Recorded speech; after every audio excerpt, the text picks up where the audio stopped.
To discuss further, I'm joined by Anthony Seaboyer. He's a military and national security analyst. Anthony, hello to you. Nice to see you. So Canada was called out by the U.S. for not meeting its spending target. First of all, is that criticism fair? And what do you make of Bill Blair's response? Well, first of all, there's two sides to this. On the one hand, we need to spend absolutely more. There's no question about it. The CAF is underfunded. However, on the other side, we have to admit 2% is not equally difficult for individual countries. A smaller country, let's say like Germany or even France, has far less infrastructure to pay for. If you look at the size we have, we're 37 times larger than Germany. The highways we need to pay for, all the infrastructure, hospital access in a large country like ours is much more difficult. So 2% is very different for individual countries. But that said, we absolutely need to spend more.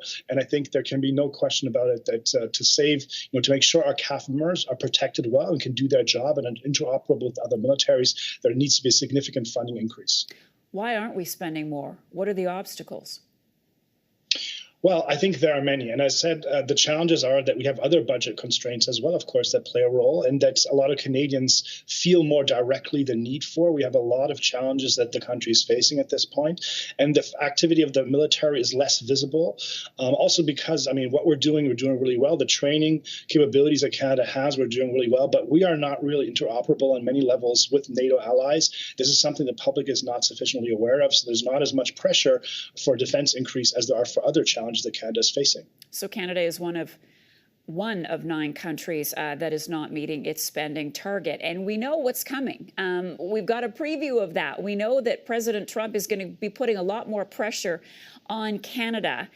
So what are the options for Canada to move quickly on that front? We're in a different time. We're seeing the threats, particularly regarding Russia, increasing dramatically with the use now of a weapon delivery system that can be used with a nuclear warhead. This is something we haven't seen in the past. The pressure internationally is increasing. It's raising substantially, and we have to meet that threat. We also know that what Trump has been saying is that he's basically not willing to protect NATO members that are not paying their fair share. So this all comes together to a new situation, I think. At the same time, which also has been discussed in Halifax, the attacks on democracies for disinformation and misinformation are at a level we've never seen before. So all this leads to there being no way around significantly increasing defense spending.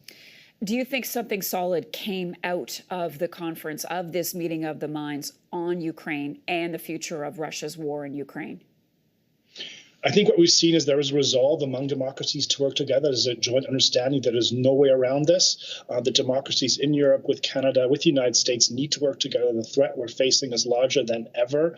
Clearly, with digital technology, with artificial intelligence, the ways to undermine, influence our democracies are larger than ever. I think there's an understanding and a positive message coming from Halifax. Anthony Seaboyer is a military and national security analyst. Thanks so much for your time with us.